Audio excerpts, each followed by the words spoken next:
The sound of the key turning should have been familiar. Comforting even. For 30 years, that lock had been the last barrier between me and the world, protecting me, welcoming me home, holding all the memories of laughter, arguments, and quiet evenings I once shared with my husband. But on that day, it betrayed me. The key jammed. I twisted harder, the metal cold against my trembling fingers.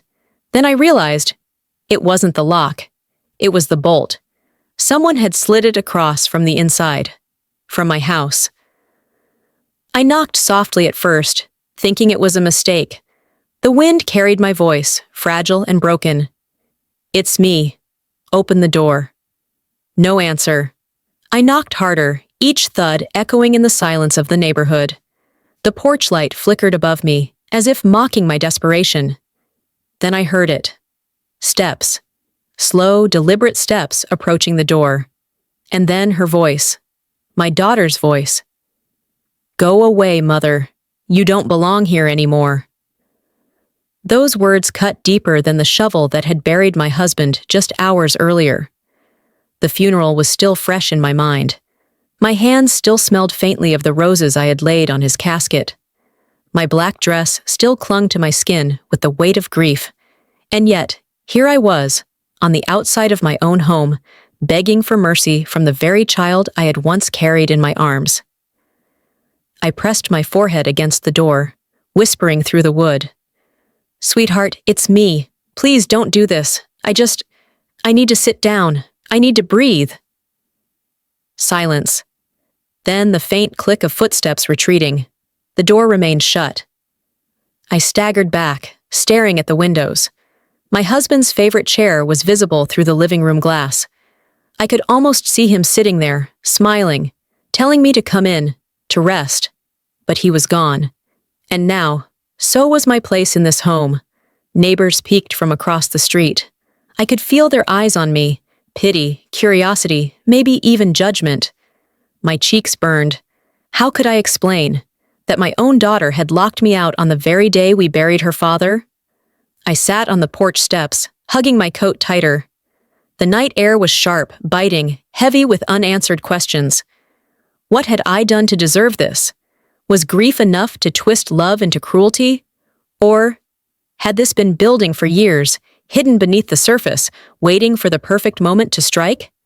My daughter's voice still echoed in my mind, colder than the night itself. "You don't belong here anymore." I wanted to scream, to break down the door, to demand answers. But instead, I sat frozen. Because deep inside, I feared this was only the beginning of something far darker than I could imagine. So before you get too comfortable, take a moment to like this video and subscribe, but only if you truly enjoy what I'm sharing here. And tell me in the comments, where are you watching from and what time of day is it for you? I want to know how far my story will travel, even if I feel trapped in this moment. Because when my daughter locked me out of my own house, I didn't just lose a home. I lost the last illusion that my family was whole, and what happened next will haunt me forever. The funeral hall smelled of lilies and damp earth. I remember how heavy the air felt, pressing against my chest, stealing what little breath I had left. Rows of black-clad figures shifted quietly, their faces a blur of sorrow and polite sympathy. But among all those blurred faces, one absence cut me sharper than grief itself. The empty seat beside me. It should have been my daughter's. I sat in the front row, hands twisted together, knuckles white. The priest's voice droned in the distance, words of comfort and eternity spilling into the room like smoke I couldn't hold on to. All I wanted was a hand to hold, a shoulder to lean on. But the chair next to mine remained cold, unclaimed. Where was she? I glanced back. My daughter sat 3 rows behind me, posture stiff, her gaze fixed somewhere above the altar. She didn't cry. She didn't move. She looked like a statue, beautiful, unyielding, and impossibly far away.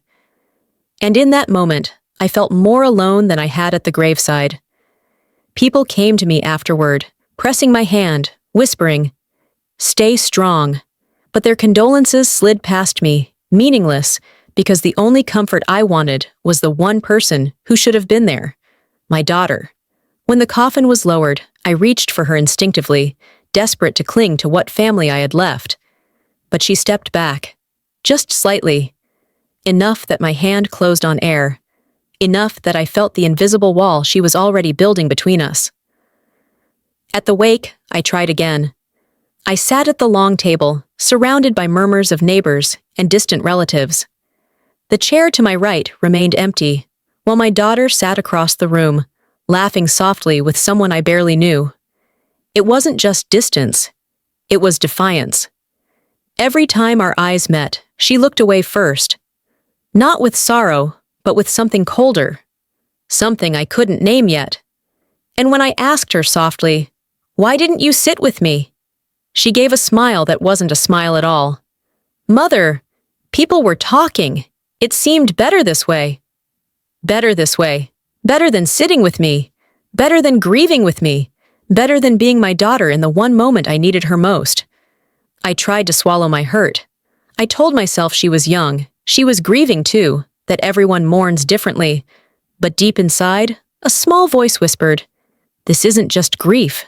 This is something else." Something had shifted in her the moment we lost him. Later that night, when everyone left, I wandered through the quiet house. Every corner reminded me of my husband, the smell of his cologne on the coat rack, the indentation of his favorite chair, the framed photo of our last vacation.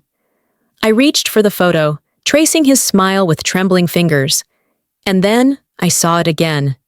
The empty chair in the living room, the absence beside me, just as it had been at the funeral. Grief is supposed to bring family closer.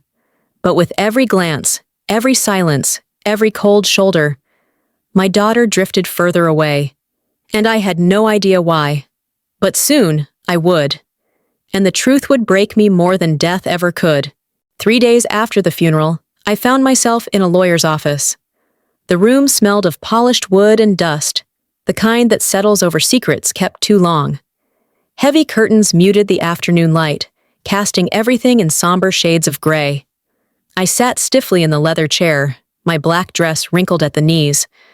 My daughter sat across from me, her eyes hidden behind dark sunglasses, even though we were indoors. Her posture was perfect, back straight, chin slightly raised, like a queen awaiting her crown. "Mrs. Patterson," the lawyer said softly, clearing his throat as he opened a thick folder, "we're here to read your husband's final will and testament." The words hit me harder than the funeral sermon had. Final, testament. The end of his voice, sealed on paper. I folded my hands in my lap, bracing myself. The lawyer adjusted his glasses. "To my beloved wife, I leave." I leaned forward, heart pounding, ready for comfort, for security, for the proof that he had thought of me in those final days. "I leave my personal belongings, heirlooms, and any keepsakes she wishes to hold on to." Keepsakes, belongings, trinkets of memory. My stomach twisted. "That was it?" the lawyer continued. "To my daughter, I leave the family home at 1247 Oakwood Drive, along with all furnishings, vehicles, and the financial accounts attached to it." I froze. My ears buzzed. Surely I misheard. The house? Our house? The place I had built with him brick by brick, memory by memory. I turned slowly toward my daughter. For the first time since the funeral, she smiled. A small, tight smile, filled with satisfaction. The lawyer kept reading, but his words blurred into background noise. The numbers, the assets, the accounts, all of it flowed toward her. To her, my daughter, the child I had raised, clothed, fed. And to me, trinkets, memories. An empty chair beside me in church, and a box of old keepsakes to gather dust.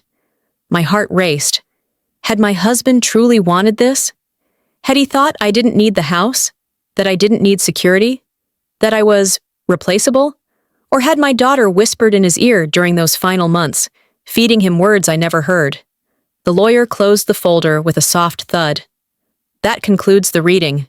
I sat motionless, staring at my hands. They looked smaller now, weaker, as if time had shrunk me in an instant. My world, my life, reduced to heirlooms and memories. When we left the office, the sun was glaringly bright. My daughter walked ahead of me, heels clicking confidently against the pavement. I wanted to call her name, to demand answers, but the words stuck in my throat. She turned briefly, adjusting her sunglasses. "Mother, this is what Father wanted. You'll understand, eventually." Understand? How could I understand being stripped of everything, left with shadows while she stood bathed in light? That night, I sat in the kitchen staring at the faded wallpaper, my husband's empty chair across from me. The silence was unbearable. My daughter's words replayed in my mind, colder each time. This is what Father wanted. But was it? Or was there something in those papers I never saw coming? Something darker than love, heavier than grief. Because deep inside, I could feel it. This wasn't the end of my loss. It was only the beginning. The night after the will reading, I tried to speak with her. I found her in the living room, sprawled across the couch that had once been our family's gathering place. My husband and I had chosen that couch together, arguing for hours in the furniture store, until we laughed and finally agreed. Now it was hers. Or at least, she sat on it like it was. I stood in the doorway, hesitant. "Can we talk?" I asked, my voice quieter than I intended. She looked up from her phone, expression sharp. "Talk about what, Mother?" I swallowed hard. "About the will, about your father, about us." For a moment, she said nothing, just stared at me with those eyes I once thought were filled with my own reflection. Then she laughed. Not a joyful laugh, a dry, bitter one. "Us?" she repeated. "There is no us. There hasn't been for a long time." Her words struck me like a slap. I stepped closer, my hands trembling. "How can you say that? I've done everything for you. I raised you. She cut me off, her voice sharp as broken glass. "You raised me? Don't make me laugh. You smothered me. You held me back. Father was the only one who believed in me. He trusted me.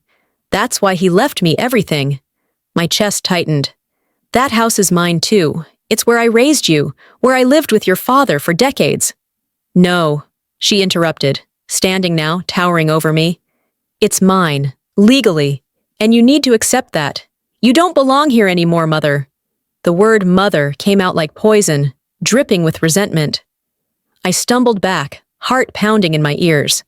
"Don't belong here. This is my home." Her lips curled into a cold smile. "Not anymore.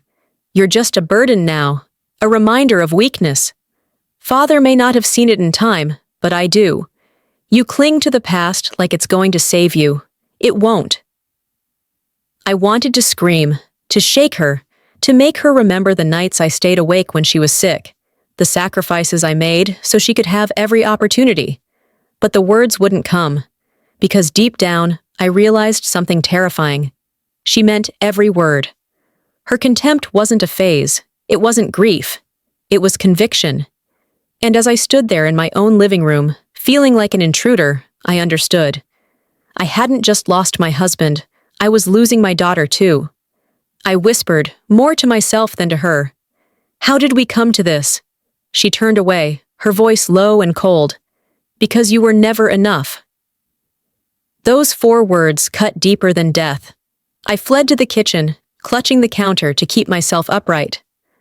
My reflection in the darkened window stared back at me, small, fragile, broken.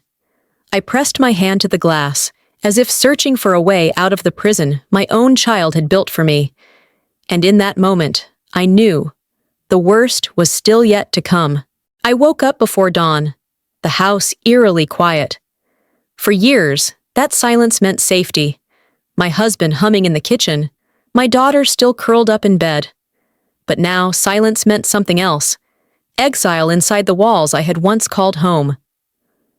I wandered the hallway barefoot, tracing my fingers against the wallpaper that had faded with time. At the end of the hall stood our bedroom, the room where I had lived a life with him, where I whispered goodnight prayers, where we planned futures that now would never come. I reached for the doorknob. It didn't turn. I twisted harder, rattling the handle, heart thudding in my chest. Then I saw it. A new lock. Cold, metallic, freshly installed. On my bedroom door. I pressed my forehead against the wood, whispering, "Why? Why would you do this to me?" The answer came hours later. My daughter appeared in the hall, her heels clicking with confidence that felt foreign in this house.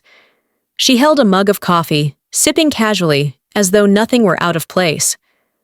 "You changed the lock?" I asked, my voice shaking. She didn't flinch. "Yes, it's my room now." My breath caught. "That's your father's room, my room, the place where you wasted years clinging to him?" she snapped. Her tone was ice. "He's gone, Mother. You need to stop pretending this house belongs to you. It doesn't." I felt my knees weaken. The hallway, once filled with family photos and children's laughter, now felt like a stranger's corridor. "But where am I supposed to sleep?" I whispered. She shrugged, sipping her coffee. "There's a guest room. Make yourself comfortable, or don't. It doesn't matter to me." Her words rang in my ears long after she walked away. Guest room. How could I be a guest in my own home?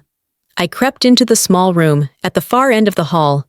It smelled of dust and old linens, a space meant for visitors passing through, never for the woman who had once built this house with her own hands. I sat on the narrow bed, staring at the cracked ceiling, tears sliding down my cheeks. Memories flooded back. The night we first brought our daughter home, wrapped in a blanket, her tiny cries echoing down this hallway. I had stood in that bedroom doorway back then, promising her a safe life, a warm life, promising to protect her no matter what. Now she was the one locking me out. Every door in the house felt heavier after that. The kitchen door slammed quicker. The living room felt colder, and my bedroom, the room that had held my entire life, was sealed shut, as though I had never existed there at all. I sat awake for hours, gripping the edges of the bed. Each creak of the floorboards sounded like the house itself, whispering that I no longer belonged. And yet, despite the humiliation, a thought gnawed at me. Why? Why such cruelty? Why the locks? Why the contempt so soon after we laid him in the ground? It wasn't just grief, it was a plan. And I feared I was only beginning to see the edges of it. Grief has a way of blurring moments, but certain words cut through the fog and stay forever. For me, it was the whispers. Not loud accusations, not public scenes, just hushed voices drifting at the edges of the wake, words that landed like stones in my heart. I remember standing near the buffet table, my plate untouched. People lined up for casseroles and sandwiches, murmuring their condolences. I should have been surrounded by comfort, but instead, I caught the fragments of conversations I wasn't meant to hear. "She's been planning this for a while, you know," one voice said. Another hushed reply. "The daughter?" "Yes. She always wanted control. Look at her now, she's not even hiding it." My hand froze midair. Planning? Control? I turned slightly, pretending to adjust my shawl, trying to catch more. But they noticed me watching, and the voices fell silent, replaced with nervous smiles. Smiles that didn't reach their eyes. I walked back to my seat, heart pounding. My daughter sat in the corner, poised, greeting mourners like a hostess at a party. She wasn't weeping, wasn't breaking like I was. No, her calmness felt calculated, deliberate, almost triumphant. The whispers followed me throughout the night. I heard she spoke with the lawyer weeks ago. Maybe he trusted her more than his wife. She always knew how to get what she wanted. Each word was a needle, stitching together a terrible possibility. This wasn't grief driving her cruelty. It was ambition. I tried to push it away, tried to tell myself people gossip when they don't understand grief. But the seed had been planted, and it rooted itself deep in my chest. Later, as the last guests trickled out, I lingered in the kitchen, staring at the stack of empty cups. My daughter walked in, her heels tapping against the tile. She didn't look tired, though she should have been. "You should rest," I said softly. "It's been a long day." She smiled, but it wasn't kind. It was sharp. "Don't worry about me, Mother. I know how to take care of myself." Her tone was casual, but I heard the subtext. "I don't need you." That night, lying in the narrow bed of the guest room, I couldn't sleep. The whispers replayed in my head. mixed with her voice, her smile, her lock on the bedroom door. Had she truly been planning this? Had my husband trusted her more than me? Or worse, had he been convinced to?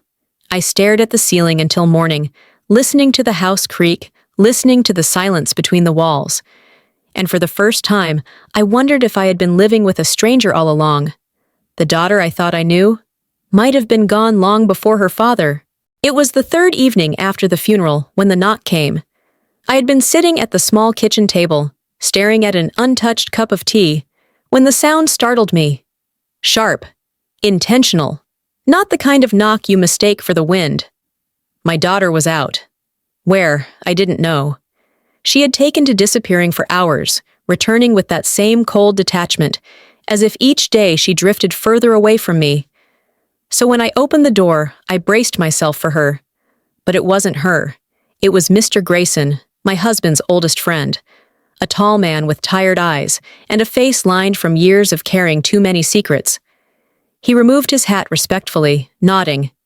"I shouldn't be here," he said, voice low, but I couldn't stay quiet anymore.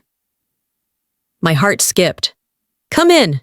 He stepped inside, glancing around nervously as though afraid my daughter might materialize from the shadows. He didn't sit. Instead, he leaned against the counter, his hands gripping the brim of his hat until his knuckles whitened. "I was close to your husband," he began. "Closer than most knew. He trusted me, and before he died, he told me things you need to hear." The room seemed to shrink. I folded my arms, steadying myself. "What things?" Grayson's eyes darkened. "He suspected your daughter. He believed she was preparing something, manipulating him, pushing him toward decisions he didn't fully understand." I felt my breath catch. "The will?" He nodded. "Exactly. He wasn't himself those last months. He was under pressure, and he admitted to me he was afraid of her." The words struck like a thunderclap. "My husband? Afraid of our daughter?" Grayson's voice trembled slightly. "He wanted to change things back, but he didn't have the strength. He told me if anything happened, I should warn you, that you'd need to be careful." My knees nearly gave out. I clutched the edge of the counter, searching his face for lies, for exaggeration. But all I saw was sorrow. "Why are you telling me this now?" I asked, my voice barely a whisper. "Because," he said gravely, "I saw her at the funeral. The way she looked at you, it wasn't grief, it was possession, as though she had finally taken what she wanted, and I couldn't live with myself if I let you face it blind." The clock on the wall ticked louder than usual. Each second seemed to hammer his warning deeper into me. I wanted to scream, to deny it, to say my daughter could never be capable of such betrayal. But then I remembered the locked bedroom, the cutting words, the whispers at the wake. Pieces were fitting together in a picture too ugly to ignore.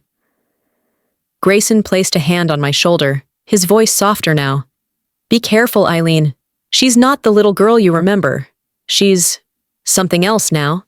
Before I could respond, he left, the front door closing with a soft click. I stood there for a long time, the silence wrapping around me like a noose. My daughter returned an hour later. She found me still at the kitchen table, the cold tea untouched. She set her purse down, eyeing me suspiciously. "Who was here?" she asked. I opened my mouth, but no words came. My silence was its own confession. She smiled then, slow, knowing, as if she already guessed. And for the first time, I realized I wasn't just losing my home. I might be in danger inside it. Sleep became impossible after Mr. Grayson's warning. His words circled in my mind like vultures. "She's not the little girl you remember." I kept hearing my husband's voice too, or maybe imagining it, whispering from beyond the grave. "Be careful, Eileen." That night, while my daughter slept in the locked bedroom that had once been mine, I climbed the creaking stairs to the attic. Dust filled the air, choking me as I pushed open the door. The space smelled of mothballs and forgotten years. I wasn't sure what I was looking for. Maybe proof, maybe comfort. Maybe just a reminder that this house still held pieces of me. In the far corner, half buried beneath yellowed newspapers, I found it. A wooden box. Old, heavy, its corners dented, but the brass latch still intact. My husband's handwriting scrawled faintly across the lid. For Eileen, if I'm gone. My breath caught.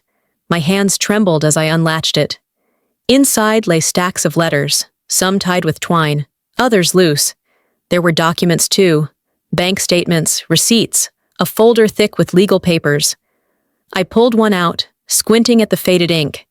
It was a draft of a will. A different will. One that left the house. To me. Tears blurred my vision. My husband had intended for me to be secure. He hadn't abandoned me. But why then did the final version name my daughter? Beneath the papers was a letter, sealed, addressed to me in his familiar script. My fingers shook as I opened it. Eileen, it began, if you're reading this, then I am gone. I don't have time to explain everything, but know this. I wanted you safe. I wanted you to keep the house. But she was relentless. She pushed. She questioned me daily, and I was too weak to resist. Forgive me. Please protect yourself. Trust your instincts. And if you can, forgive her too. I pressed the letter to my chest, sobbing silently in the dusty attic. He had known. He had seen what I refused to see. And in the end, he had left me with a warning instead of protection.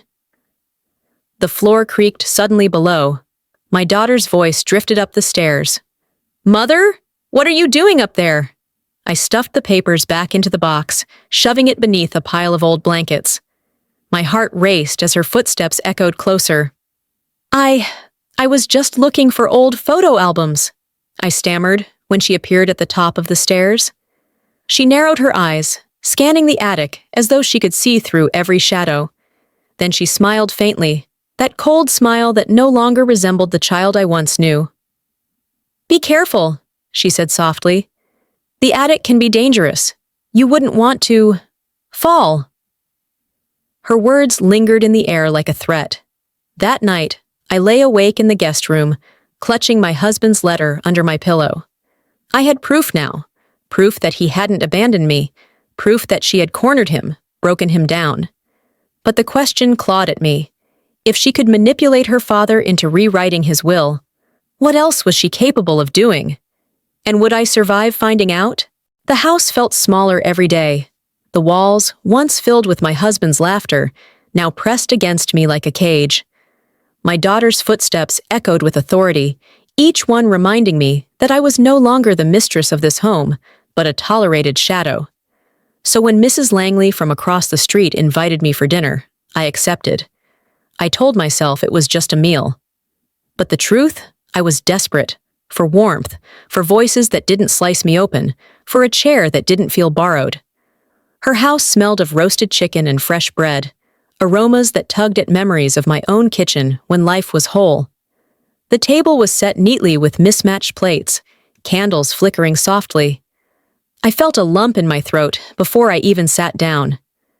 You poor thing, Mrs. Langley whispered as she ladled soup into my bowl. Losing your husband is tragedy enough, but the way your daughter looks at you, I noticed at the funeral. I froze. The spoon trembled in my hand. What do you mean? She exchanged a glance with her husband before leaning closer. People are talking, Eileen. They say she's been waiting for this moment, that she wanted the house for herself long before your husband passed. My chest tightened. That's just gossip, I said quickly, though the words felt hollow. Her husband cleared his throat. Maybe, but gossip often comes from a grain of truth. We've seen her meeting with men in suits, Eileen, men who don't look like friends. Developers, perhaps. The room spun for a moment. Developers, strangers, plans. My daughter wasn't just taking the house. She might be preparing to sell it, to erase it entirely. I pressed my napkin to my lips, struggling to breathe. This house, it holds everything. My life, my husband's memory. How could she? Mrs. Langley reached across the table, her warm hand covering mine. You're not alone, dear. Everyone in this neighborhood remembers who built that home, who tended its garden. We see you, even if she doesn't. Tears pricked my eyes. Their kindness was a balm I hadn't realized I craved, but it also deepened my shame. to feel more love from strangers across the street than from my own flesh and blood. It broke something inside me.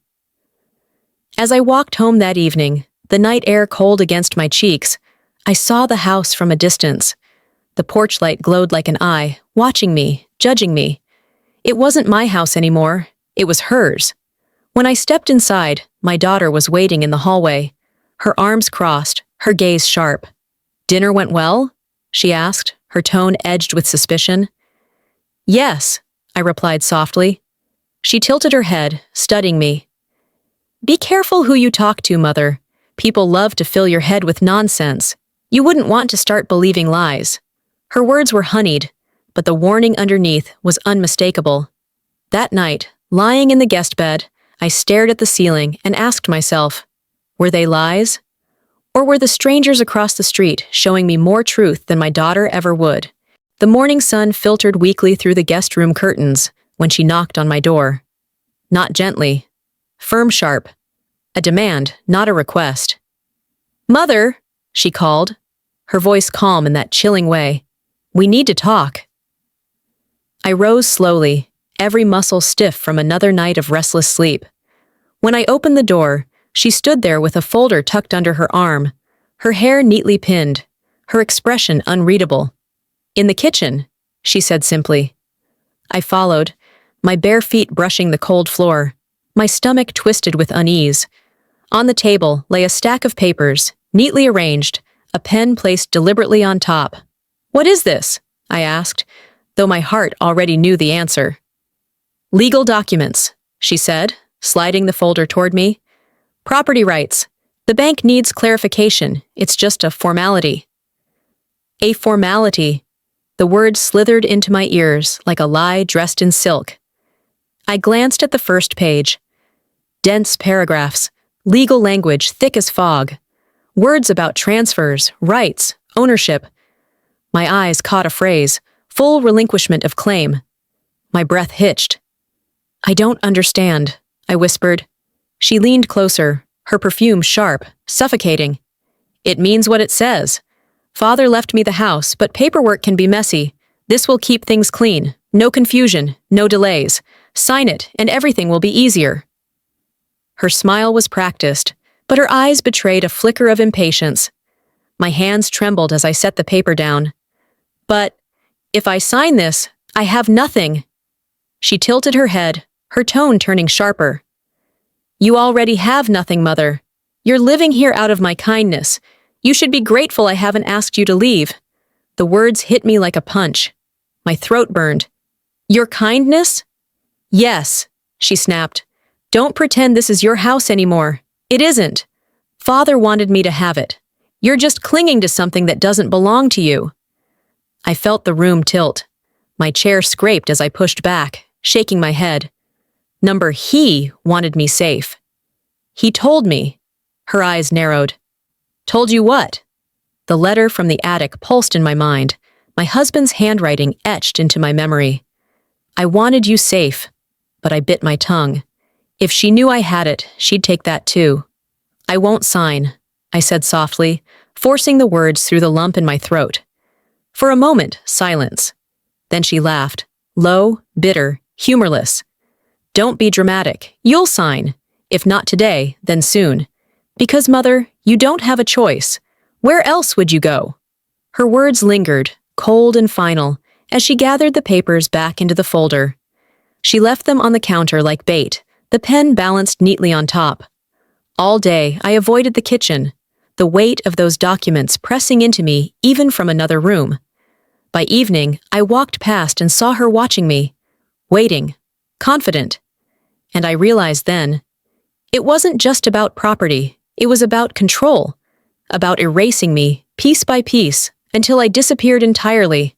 The pen lay there, silent, gleaming in the dim light. One signature, and everything that tethered me to this life would vanish. I didn't sign. Not that night, not yet. But I knew she would come back. And each time, her voice, her threats, her cold smile would push harder. And one day soon, my hand might not be strong enough to resist. The following week, the house transformed. Not into the warm home I once cherished, but into a stage where my daughter played queen, and I, the silent ghost in the corner. She hosted gatherings almost nightly. Neighbors, business acquaintances, men in suits who carried themselves with the confidence of people who had come to claim something. I would watch from the stairwell as laughter echoed off the walls, as glasses clinked where once my husband and I had shared quiet meals. The living room, once a sanctuary of family photos and memories, was stripped bare of anything that tied it to me. My wedding picture vanished from the mantel, replaced by sleek vases and cold modern decor. She even moved my husband's favorite armchair into the garage, saying it clashed with her vision. Her vision. I tried to speak once, my voice trembling in the din of conversation. Perhaps it's too soon for parties? The room fell silent for a moment, all eyes turning toward me. My daughter's smile didn't falter, but her eyes flashed with steel. "Oh, Mother," she said lightly, "we grieve in different ways. For me, it's about moving forward. For you, it seems to be about clinging to the past. Don't worry, everyone understands."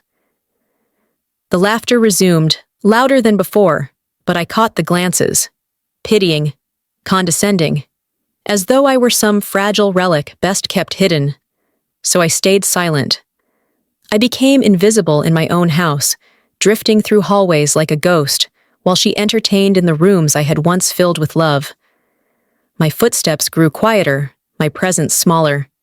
Each day I felt myself fading, piece by piece, into the wallpaper.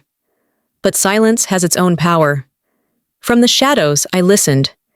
I heard the deals whispered late at night, the mentions of development potential, the names of companies I didn't recognize, words like profit and expansion spoken in the house my husband built with his bare hands. One evening, as I carried a tray of empty glasses into the kitchen, I overheard her laughing with one of the suited men. "She's harmless," my daughter said, her voice dripping with dismissal. "She won't fight me. She never does." The words burned, but I kept my face neutral as I passed by. My silence, she thought, was weakness.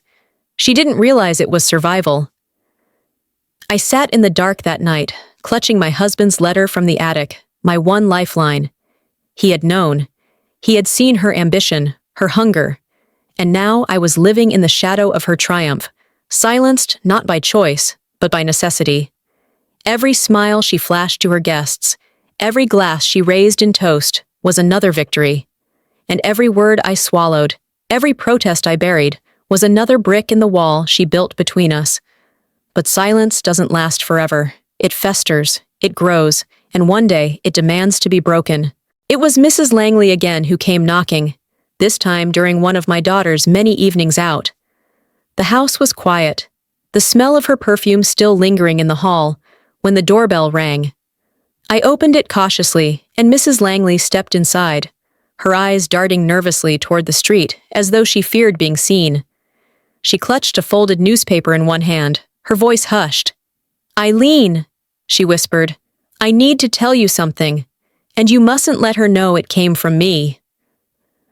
I led her to the kitchen table, offering tea I knew neither of us would drink. Her hands shook as she laid the newspaper down and pointed to a small article circled in ink. It was about a failed investment company. Bankrupt, lawsuits, and at the very bottom, buried in the text, a name I knew too well, my daughter's. "She poured money into it," Mrs. Langley explained, her voice tight. "Hundreds of thousands, all gone, and now she's desperate. That's why she wanted the house, Eileen. It isn't just greed, it's survival." The room spun around me. My daughter, the one who had accused me of weakness, had gambled her future away, and now she was gambling with mine. "She's been meeting with developers," Mrs. Langley continued, leaning closer. "She plans to sell this house, your land, everything, to cover her debts, to keep her reputation intact. People have been talking, but I thought you deserved to know." I pressed a hand to my chest, my breath shallow. The puzzle pieces slid into place. Her sudden confidence, her relentless push for my signature, her smug smile at the lawyer's office. It wasn't just about control. It was about money, about hiding the ruin she'd made of herself. "She'll sell it," I whispered, tears stinging my eyes. "She'll erase every trace of him, of me, of us, just to pay for her mistakes." Mrs. Langley reached for my hand, her grip firm. "You need to protect yourself, Eileen. She won't stop until she has it all." When she left, I sat in the dim kitchen long after the clock struck midnight. The newspaper spread before me like an accusation. My husband's warning echoed in my mind. She was relentless. She pushed. Forgive me. The truth was undeniable now. My daughter's cruelty wasn't just born from grief or bitterness. It was calculated, fueled by desperation. She wasn't only betraying me, she was gambling with my entire life. Later, when she returned, I heard the jingle of her keys, the confident stride of her heels. She swept past me without a word, her phone pressed to her ear. But just before she disappeared into the hallway, I caught a fragment of her conversation. "Yes," she said, her voice low. "The paperwork will be done soon. Don't worry, she won't resist forever." My blood ran cold. She was talking about me, and in that moment, I realized silence might no longer protect me. It might be the very thing that destroys me. The storm rolled in without warning, thunder shaking the windows, lightning carving jagged scars across the sky. I stood at the kitchen sink, staring out at the darkened street, when the power flickered and died. The house plunged into shadow, lit only by the occasional flash from above. She was out again. I was alone. The rain hammered harder, each drop a drumbeat on the roof. The wind howled, rattling the shutters. And then, as if the storm itself wanted to seal my fate, the front door slammed shut behind me when I stepped onto the porch to fetch a lantern. I turned, heart racing, and twisted the knob. Locked. I pounded with my fists, calling out, "Please! Not tonight! Please!" My voice was lost in the roar of the storm. The rain soaked me through in minutes. My black coat clung to my skin, my hair plastered to my face. I huddled against the door, shivering, begging the house that had once sheltered me to open. But it didn't. Through the window, I saw the faint glow of candles flickering in the living room. My living room. My husband's chair still sat in the corner, shadows dancing across its fabric. A cruel vision of warmth just beyond my reach. I thought of all the nights I had tucked my daughter into bed, assuring her no storm could hurt her as long as she was inside these walls. Now she had locked me out, left me to the mercy of the thunder and the rain. The storm raged on. I wrapped my arms around myself, my teeth chattering. Minutes felt like hours. I pressed my forehead to the door and whispered, "Why, my child? Why would you do this to me?" A flash of lightning illuminated the street, and for a moment, I saw her. My daughter's silhouette at the window, standing in the darkness, watching me. She didn't move, didn't open the door, just stood there, a figure carved in shadow, as if savoring the sight of me, drenched and broken. The image seared itself into my mind. My own child, my flesh and blood, looking at me not with pity, not with love, but with cold triumph. The rain poured harder. My body ached with the cold. I thought of my husband then, his voice, his touch, the promises we'd made. Would he have imagined this? His wife, locked outside their home by the very daughter they once cradled between them? When the storm finally began to fade, the air heavy with the scent of wet earth, I was too weak to stand. I collapsed on the porch, my cheek pressed against the wooden boards slick with rain. And then, just as my eyes fluttered shut, I heard it, the click of the lock sliding open. I looked up, shivering, but the door didn't swing wide in welcome. Instead, her voice slipped through the crack, low and sharp. "See, Mother? The world is cruel, and you're too weak to survive it." Then the door slammed again, the bolt sliding back into place. The storm outside had passed, but inside, the true storm was only beginning. Morning came gray and heavy after the storm, the house smelling of damp wood and betrayal. My body still ached from the night I had spent on the porch, but something inside me had hardened. The silence between us could not stretch any further. It was time to speak. I found her in the dining room, sipping coffee as though nothing had happened. The same table where we had once celebrated birthdays and Christmases now felt like a battlefield. "We need to talk," I said, my voice hoarse but steady. She didn't look up. "About what, Mother?" "About us. About what you've done. About what you're planning." She set her cup down slowly, finally meeting my gaze. Her eyes, so much like her father's, should have brought comfort. Instead, they were ice.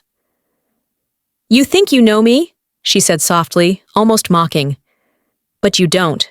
You never did. You were too busy clinging to him, to the past, to your little illusions. You never saw me for who I really am." My chest tightened. "And who are you now? A woman who locks her mother out in a storm? A daughter who takes pleasure in cruelty?" Her lips curved into a bitter smile. "I'm a survivor. I'm someone who refuses to be weak. Father saw that. He knew I had strength you never did. That's why he left me the house. That's why he trusted me, not you." Tears pricked my eyes, but I refused to let them fall. "That isn't true. He wanted me safe. I found his words, his warnings. He knew you were relentless. He was afraid of you." For the first time, her smile faltered. A shadow crossed her face, but she quickly masked it. "Letters, words, ghosts. You think that matters now? He's gone, and everything he owned is mine." I took a step closer, my voice shaking but fierce. "I may be broken, but I am not blind. I know about your debts, the failed investments, the developers. You're not strong, my daughter. You're desperate." Her eyes blazed then, fury sparking beneath her calm exterior. She slammed her hand on the table, the sound sharp as a gunshot. "Enough! You will not ruin this for me. You've always been weak, always dragging us down. But I'm not letting you destroy what I've built. Not again." "Again?" I whispered. "What have I ever taken from you?" Her laugh was harsh, filled with years of resentment. "My childhood, my freedom. Do you know what it was like growing up in your shadow of sorrow, always second to your grief, your fears? You smothered me with your love, Mother, and I hated it. Now I'm free. Finally." The words sliced through me. I had thought my love was a shelter. To her, it had been a cage. I stood frozen, staring at the daughter I no longer recognized. My heart begged me to reach out, to find the child hidden beneath all that rage. But the woman before me left no room for hope. Her voice dropped to a whisper, chilling in its finality. "This house is mine. My life is mine. You are nothing here."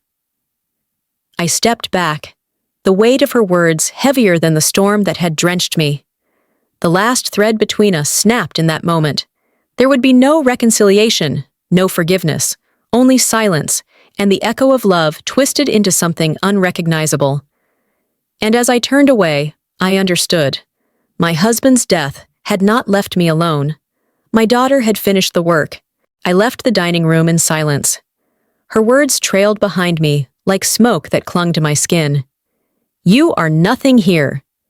They rang louder than the storm, sharper than any lock she had ever closed against me. I wandered through the house one last time. Each room felt hollow, stripped of its heart. The living room no longer carried the scent of my husband's cologne. The kitchen, once alive with the sound of pots clanging and laughter, now felt sterile, like a showroom. And the bedroom, our bedroom, was lost to me forever, its door locked with a finality that felt like a coffin lid. I paused at the hallway, where our family photographs had once hung. The empty nails still scarred the wallpaper, tiny reminders of what had been torn away. Our smiles, our milestones, our love, all gone, removed as though we had never existed. I thought of my husband's letter from the attic, his plea, his apology. "Forgive me, protect yourself." I clutched it close, the paper soft from being unfolded too many times. It was the only thing left that belonged to me, proof that once someone had loved me enough to try to warn me. Outside, the morning light pressed through the curtains, pale and cold. I knew then that I couldn't stay. A house is not walls or roofs. It's love, it's safety. And without that, It is nothing but timber and brick. I stepped onto the porch with my small bag. Just a few clothes, the letter, and the memories she couldn't erase. I turned back one last time. The house loomed, solid, unforgiving, its windows glinting like eyes that no longer recognized me. Neighbors passed on the street, their glances filled with pity they didn't dare voice. I kept my chin high, though my heart was breaking, because what dignity I had left would be mine to protect. I walked away slowly, each step heavier than the last. Behind me stood not just a house, but the grave of my marriage, my motherhood, my trust. And yet, as I reached the end of the street, I whispered to myself, she can take the house, she can take the walls, but she cannot take my memories. I will carry them with me, the sound of his laughter, the warmth of his hand, the moments when love still lived under that roof. Those are mine, untouchable. So if you've stayed with me until the end, maybe your heart has felt something too. Leave a comment, hit like, and subscribe if you'd like to continue sharing these stories with me.